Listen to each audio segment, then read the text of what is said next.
Hola familia, bienvenidos a un nuevo día, ya 34, y ya llegó el momento de seguir hablando un poquito de historia.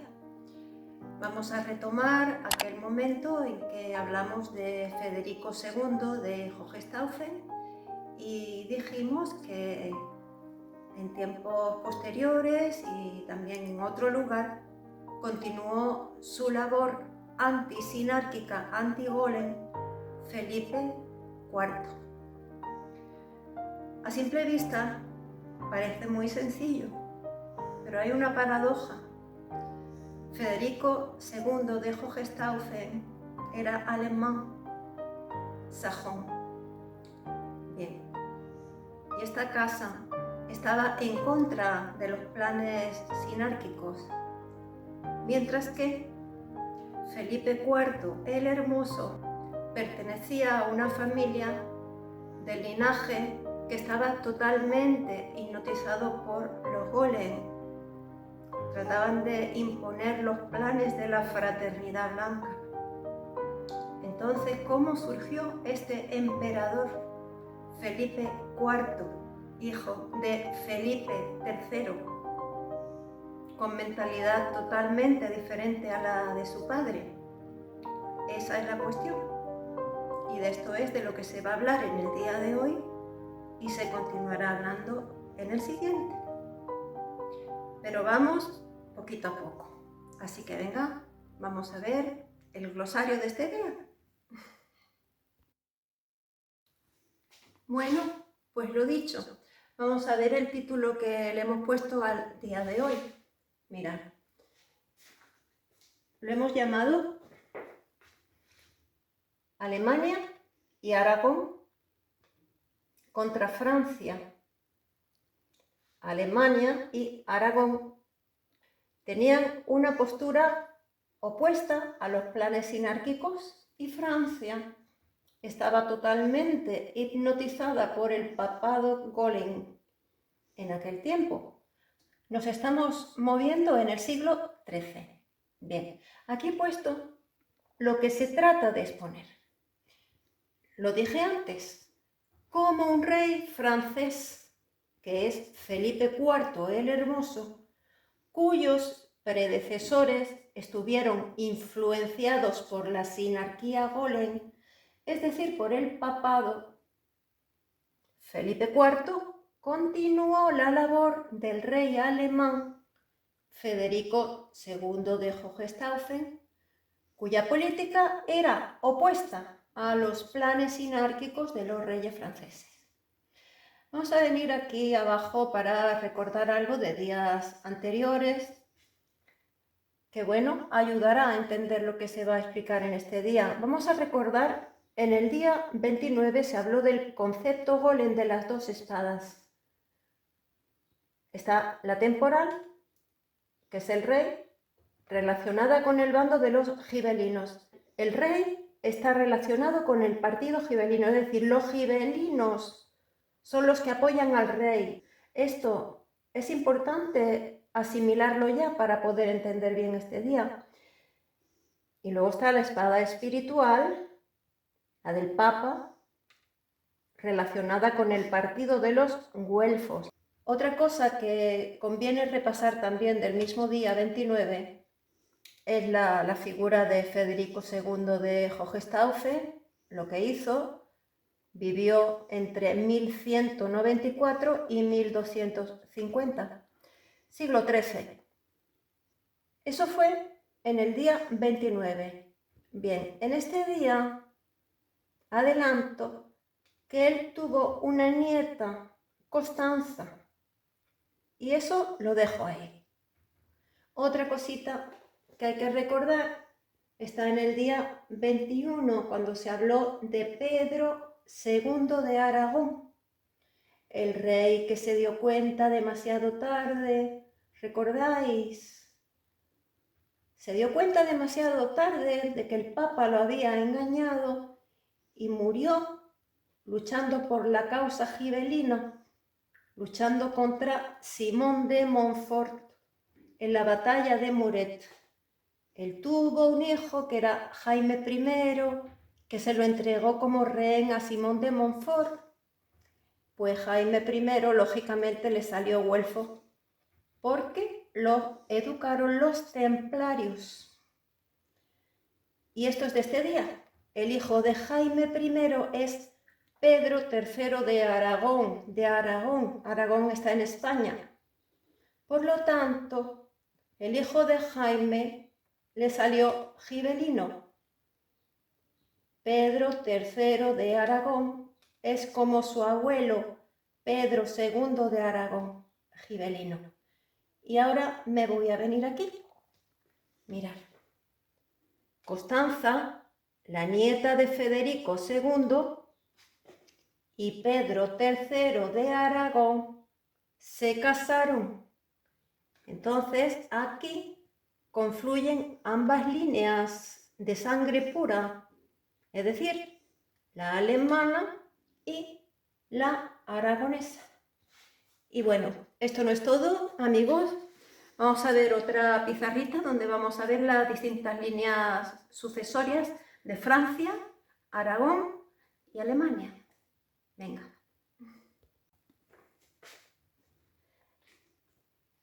Empezamos aquí por Francia, puesto que es la que está totalmente hipnotizada por el papado Golem.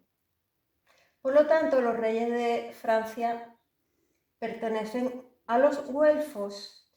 Los reyes son Felipe II Augusto, le sucede su hijo Luis VIII el León, le sucede Luis IX el Santo, le sucede Felipe III. Aquí ya me paro porque este es el padre de Felipe IV.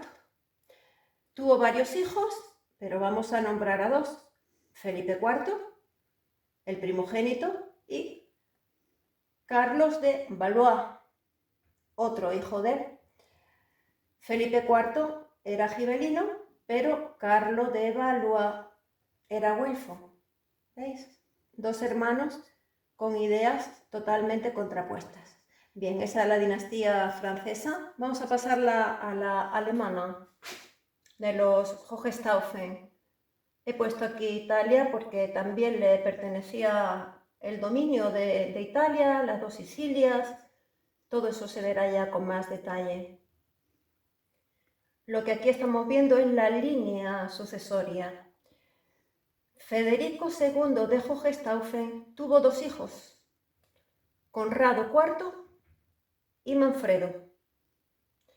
Conrado IV tuvo un hijo que fue Conradino, pero era muy pequeño y no pudo gobernar al principio. Por lo tanto, quedó como regente su tío, es decir, Manfredo. ¿Veis? Quedó como regente del niño. Conradino reinó después, a los 16 años, pero duró muy poco tiempo su reinado. Lo que sí vamos a decir es que aquí Conradino tenía una prima que era Constanza, hija de Manfredo. ¿Veis? Repito, Conrado IV tuvo a Conradino, Manfredo tuvo a Constanza. Por lo tanto, Conradino y Constanza eran primos. ¿Y qué pasó con Constanza? Pues se casó con Pedro III de Aragón. Hasta ahí la línea alemana de los Hohenstaufen. Pasamos a la línea española aragonesa, empezando por Pedro II de Aragón, el rey que se dio cuenta demasiado tarde que había sido traicionado por el Papa. Bien. Hablamos de Jaime, que fue aquel niño que Pedro II entregó a Simón de Montfort. Por lo tanto, se convirtió en güelfo, traicionó la política de su padre, ya se verá con más detalle, pero Jaime I tuvo otro hijo que fue Pedro III de Aragón, que sí tenía las ideas de su abuelo, es decir, de Pedro II. Y aquí volvemos a decir lo mismo que dije aquí al lado. Pedro III de Aragón se casó con Constanza, la nieta de Federico II de Hohenstaufen. Entonces vemos que quedan enlazadas la casa de Hohenstaufen con la de Aragón. Y vamos a leer esto que he puesto aquí. Al morir Pedro III, ubicaros aquí, le sucede un francés, Felipe IV. Y Felipe IV tenía ideas totalmente opuestas a las de sus antecesores. ¿Qué pasó? ¿Qué pasó aquí? Bueno, pues esa es la cuestión que queda por ver. Así que, bueno, ha sido un glosario bastante largo, bastante denso, pero todo esto vamos a ir viéndolo pasito a pasito en el resumen que vamos a ver a continuación. Así que venga, amigos, vámonos.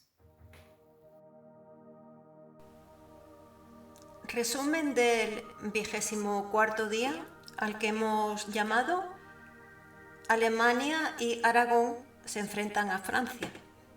Bien, pues vamos a ir viendo distintos apartados. Vamos a empezar viendo una introducción. Vamos a recordar.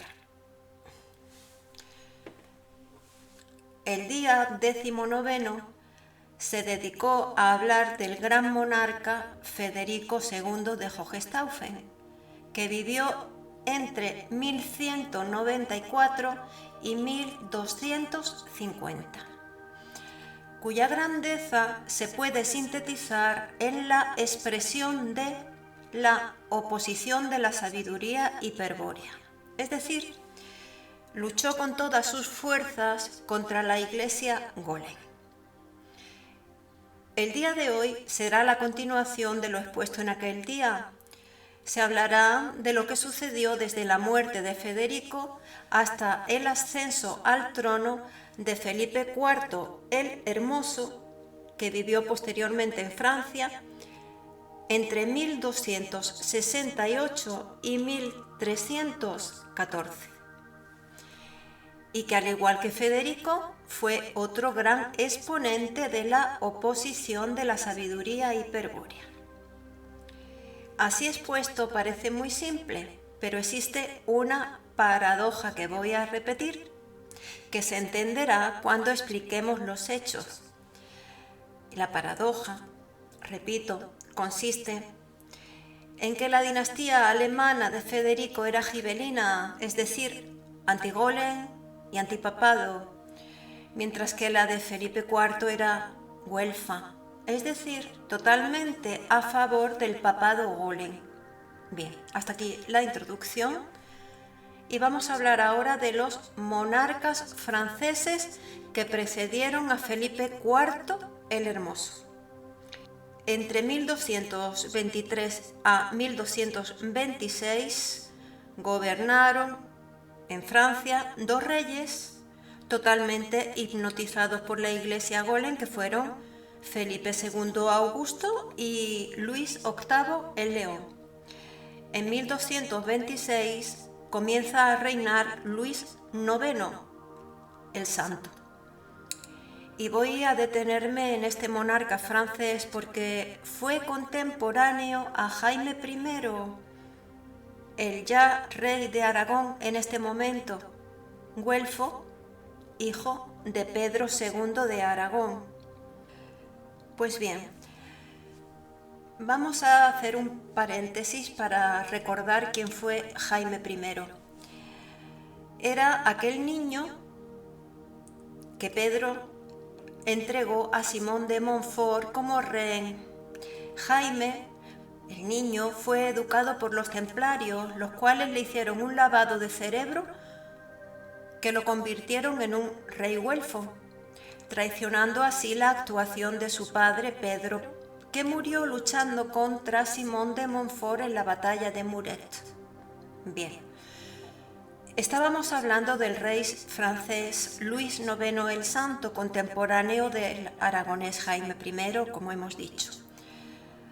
Ambos güelfos, partidario del papado Golem, el rey aragonés cedió al francés Luis IX los derechos sobre los territorios occitanos en el Tratado de Corbeil de 1256. Recordemos que el padre de Jaime, además de rey de Aragón, también lo era de Occitania. Continuamos. En 1270 muere Luis IX, le sucede su hijo Felipe III, siendo su esposa la hija de Jaime I, Isabel de Aragón. 1285. Comienza el reinado de Felipe IV el Hermoso, hijo de Felipe III, pero con una mentalidad opuesta a la de su padre. Y aquí pues dejamos de momento ya de hablar de la línea de monarcas franceses, que como hemos dicho eran partidarios del Papa, salvo Felipe IV, que rompió con esta línea de actuación, y ya veremos en su momento qué pasó para que este hecho se produjese. Continuamos. Ahora vamos a hablar de la descendencia de Federico II de Hohenstaufen. 1250. Federico II de Hohenstaufen fue envenenado en ese año mientras se enfrentaba a una exitosa guerra contra el Papa Inocencio III. Pero Federico ya había causado en aquel tiempo un daño irreparable al papado y había dejado un partido gibelino fuertemente consolidado, que no se sometería fácilmente a la autoridad papal. Tras la muerte de Federico, el Papa Inocencio III y los siguientes papas lucharían con todas sus fuerzas por impedir que los Hohenstaufen accediesen al trono imperial y también despojarlo de sus legítimos derechos sobre Italia, es decir, los Hohenstaufen tenían también derechos sobre Italia, legítimos, concretamente Roma, Nápoles y Sicilia. A Federico II le sucede su hijo Conrado IV, que muere pronto en 1253, y a Conrado IV habría de sucederle su único hijo, Conradino, pero este contaba con tan solo un año de edad cuando murió su padre, de manera que queda como regente su tío, el otro hijo de Federico II, que es Manfredo, hasta que Conradino alcanzase la edad de gobernar. Recapitulo hasta ahora. Federico II tuvo dos hijos, Conrado IV y Manfredo. Conrado IV fue padre de Conradino, pero como el niño aún era un niño, pues quedó como regente del niño su tío Manfredo. A todo esto añadimos que la hija de Manfredo, Constanza, que era también prima de Conradino, se casó con el rey aragonés Pedro III, el nieto de Pedro II de Aragón, con lo que a partir de esta unión tenemos enlazada la dinastía Hohenstaufen o Casa de Suabia con la línea aragonesa. Aquí ya cerramos este paréntesis y vamos a empezar a hablar ya de la confrontación con Francia. Los Golem, aprovechando el periodo de interregno de Manfredo, decidieron realizar una ambiciosa maniobra, que era reemplazar la dinastía de los Hohenstaufen por la de los Capetos. Esa es la dinastía francesa, la de los Capetos, para asignar a esta última el papel de ejecutora de los planes de la Fraternidad Blanca. Los Golem se encuentran con un contratiempo inicial, y es que el rey de Francia, que era Luis IX el Santo, se opuso a aquella maniobra. Pero este contratiempo se solucionó con rapidez, pues fue el hermano del monarca Luis IX el Santo, que es Carlos de Anjou, quien se prestó a lo que su hermano había rechazado, es decir, comprometer a Francia para llevar a cabo la política sinárquica de los Golem, restaurar el poder del papado y finalmente instaurar el gobierno mundial y la sinarquía del pueblo elegido. Y así fue como en 1264 Carlos de Anjou, financiado por la Orden Cister, con un ejército de 30.000 hombres, penetra en Italia, territorio alemán, como ya sabemos, y derrota completamente a la tropa de Manfredo en la batalla de Benevento. Allí perdieron la vida Manfredo y muchos otros caballeros del bando gibelino. Y finalmente, Carlos de Anjou, junto con el Papa Urbano IV, usurpan los derechos de los Hohenstaufen sobre Nápoles y Sicilia, y allí establecen un régimen de terror orientado principalmente contra el bando gibelino. Vamos a destacar aquí como una de las víctimas más ilustres de estas acciones a un caballero siciliano llamado Juan de Procida, el cual fue despojado de sus títulos y bienes, y su esposa e hija fueron violadas por Carlos de Anjou. Pues bien, en los años siguientes, un gran clamor se eleva en las islas italianas contra la dominación francesa. Y llegamos al año 1268. Tras la muerte de Manfredo y contando ya con Radino con 16 años, este, a pesar de su corta edad, se pone al frente de un ejército de 10.000 hombres. Al heroico joven la suerte no le favoreció, pues su ejército fue aniquilado por Carlos de Anjou. Conradino sobrevivió, pero fue traicionado y entregado a Carlos de Anjou. Tras una parodia de juicio contra Conradino, Conradino, es condenado a muerte. Y como homenaje a este valeroso niño, mencionaremos que, antes de entregar su cabeza al verdugo, demostró su gallardía mediante un gesto. Se quitó un guante y lo arrojó a la multitud que había ido a observar la ejecución, y entonces gritó: «Desafío a que un verdadero caballero de Cristo vengue mi muerte a manos del anticristo». Y un instante después fue decapitado ante la presencia de Carlos de Anjou, el legado papal, numerosos cardenales y obispos y decenas de golem, quienes no podían ocultar su regocijo por la extinción del linaje de los Hohenstaufen. Pero se equivocaban. Quedaba Constanza, prima de Conradino, y ambos nietos de Federico II de Hohenstaufen. Y vamos a ver otro apartado. Los reyes Constanza y Pedro III.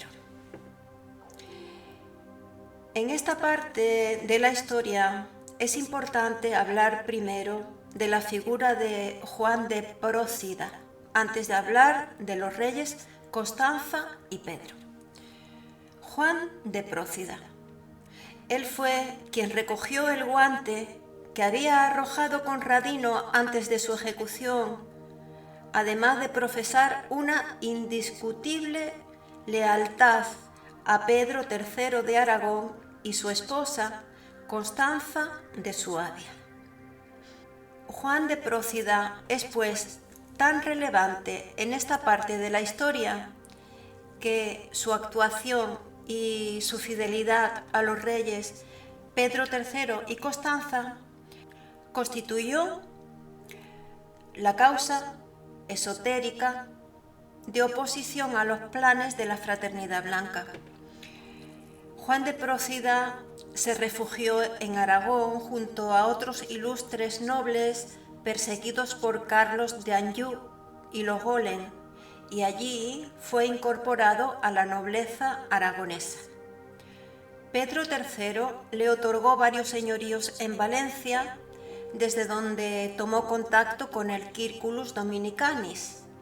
Juan de Prócida fue el asesor de Pedro III durante años sobre los asuntos en Italia y quien planificó el modo de reconquistarla. Pero Juan de Prócida no estaba solo. Es secundado con entusiasmo por Roger de la Uría, Conrado Lancia y, por supuesto, por Constanza, convertida ya en la legítima heredera de la casa de Suabia, además de tener los derechos sobre el trono de las dos Sicilias y ser la única esperanza del partido gibelino. Ahora sí, vamos a hablar ya de los reyes. Empezamos con Pedro III de Aragón. 1278. Pedro III de Aragón se encuentra ya lo suficientemente fuerte como para llevar a la práctica su estrategia con el apoyo de Juan de Prócida, su asesor. Pedro envía a Juan a Italia, a donde viaja vistiendo el hábito dominico, y allí se entrevista con los principales representantes del partido gibelino, quienes prometen ayudar en la causa del rey aragonés. Después, Juan de Prócida viaja a Constantinopla para pactar con el emperador bizantino Miguel Paleólogo, que va a ser atacado por Carlos de Anjou, el cual no sospecha que la armada catalana del rey de Aragón es la más poderosa del mundo en ese momento. Bueno, en definitiva consigue pactar con Miguel Paleólogo, el emperador bizantino, el cual contribuye con 30.000 onzas de oro para ayudar en la campaña de Pedro III. Finalmente, Juan de Prócida, obedeciendo a Pedro III, se dirige de nuevo a la isla de Sicilia para recoger el compromiso del noble Alécimo Leutini y de otras personas, de otros hombres, antes de regresar a Aragón. Es decir, estaba acogiendo o haciéndose con refuerzos. Bien. 1281. Cuando Pedro III ya lo tenía todo listo para provocar una revuelta contra Francia, una maniobra de los Bolen obligó a Pedro III, lo obligó a suspender los movimientos que tenía previstos. Carlos de Anjou, el francés Carlos de Anjou, forzó que se eligiera papa al francés Simón de Brie, que se llamaría Martín IV, el Papa Martín IV, un personaje que profesaba un odio feroz hacia la casa de Suabia y la causa gibelina. Entonces se desata una terrible persecución de gibelinos en toda Italia, sometiéndose a los sicilianos a un insoportable régimen de terror. Se suceden las matanzas, violaciones y saqueos, hasta que al final la misma Roma termina rebelándose. Y pasamos al año siguiente, 1282. Ocurrió un hecho que puso fin a aquella situación. Ocurrió el 30 de marzo de 1282, durante la celebración de la Pascua. un soldado francés intenta abusar de una joven siciliana en Palermo, tras lo cual, y al grito popular de «mueran los franceses», estalla por fin la insurrección general, que fue conocida o quedó registrada como Vísperas Sicilianas. Los franceses terminan siendo exterminados en Palermo, Trapani, Corleone, Siracusa y Agrigento. Y al mes ya no queda un francés vivo en toda Sicilia. Estos acontecimientos expuestos no se produjeron al azar. Detrás estaba la figura de Pedro III llevando a cabo un plan precisamente elaborado. En junio de este mismo año, es decir, de 1282, a Pedro y Constanza se les ofrece la corona de Sicilia y poco después ambos desembarcan en la isla en medio del júbilo general del pueblo siciliano, libre ya de la ocupación francesa. Y así es como Constanza, nieta de Federico II, recupera los derechos sobre Sicilia que legítimamente corresponde a la casa de su avia. En este punto, dice Belicena: cuando parecía que los Golen ya tenían ganada la partida, cuando ya no existían cátaros ni un rey en Alemania que se opusiera a sus planes para instaurar la sinarquía, entonces surge Pedro III, un rey aragonés, producto de la alta estrategia del Circulus Dominicanis, que amenaza con destruir los planes de la fraternidad blanca. Pero los Golen no iban a permitirlo, de manera que en noviembre de este mismo año en el que estamos, del que hablamos, 1282, el Papa Martín IV excomulga a Pedro III y lo conmina a retirarse de Sicilia y a, literalmente, amar a Carlos de Anjou, fiel vasallo del Papa. Pero Pedro III se muestra indiferente ante estas amenazas. Y pasamos a 1283. Pedro III sigue sin retirarse de Sicilia. El Papa repite la excomunión 2 veces más, en enero y en marzo.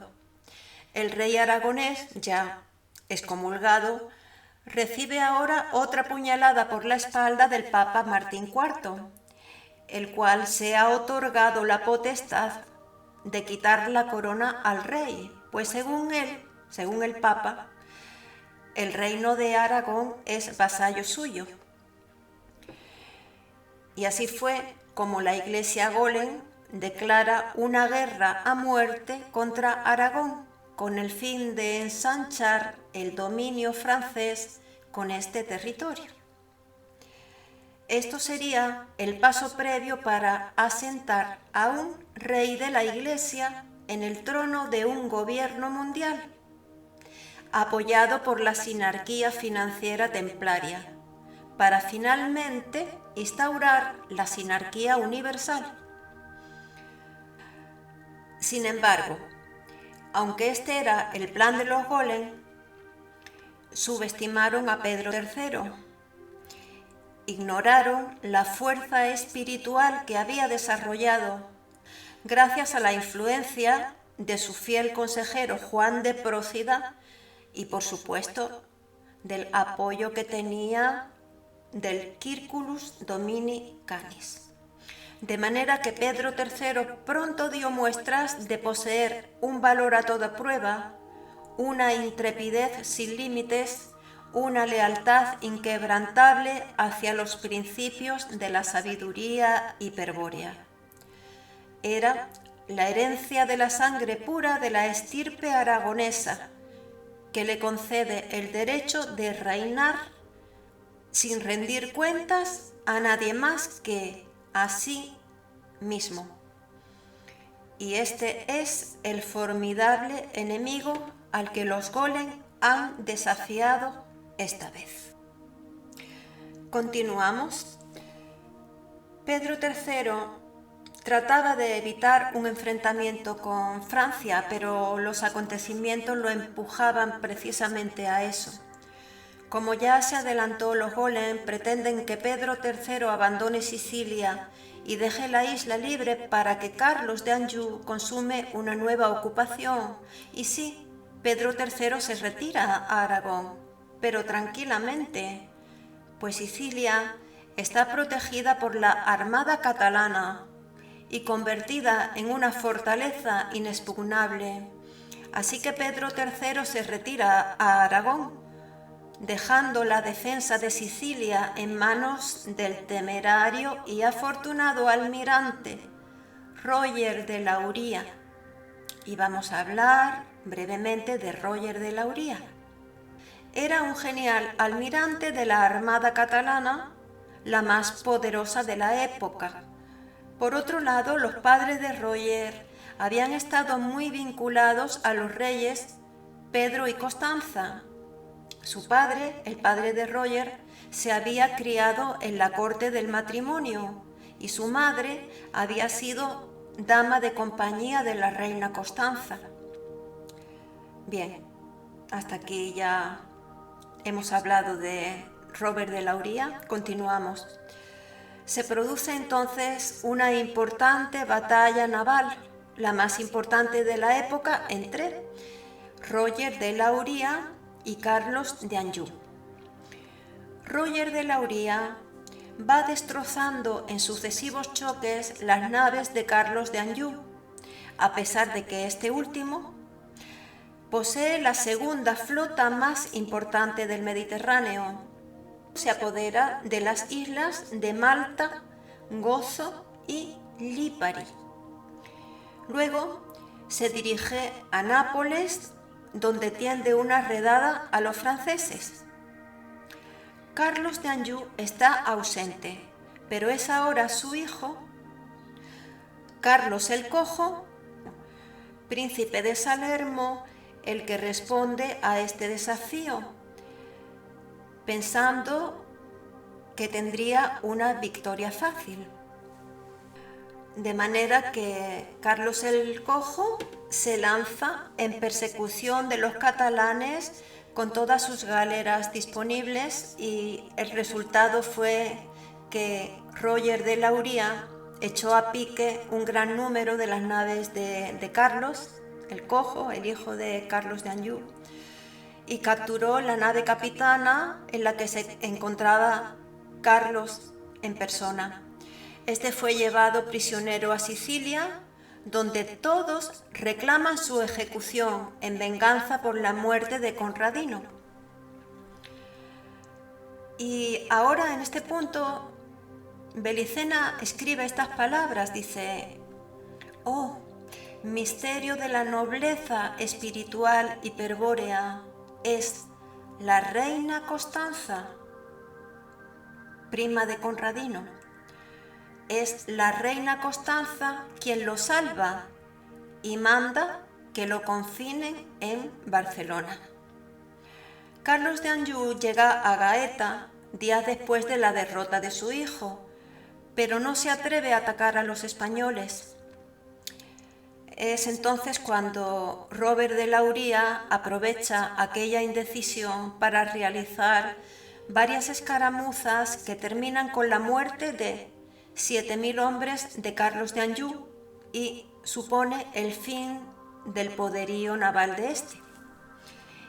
Y pasamos al año 1284. Es ahora el Papa Martín IV quien, mediante una bula papal, ofrece a Carlos de Valois las investiduras de Aragón, Cataluña y Valencia. ¿Y quién es Carlos de Valois? Es un hijo no primogénito del rey Felipe III. El primogénito es Felipe IV el Hermoso. Bueno, pues Carlos de Valois se apresta a invadir Aragón en una gigantesca empresa guerrera financiada por toda la Iglesia de Francia, a lo cual se suma un ejército de Felipe III integrado por 250.000 infantes y 50.000 jinetes. En definitiva, es otra cruzada contra el rey de Aragón, esta vez contra Pedro III, al igual que anteriormente se había emprendido una cruzada contra Pedro II, el rey de Aragón.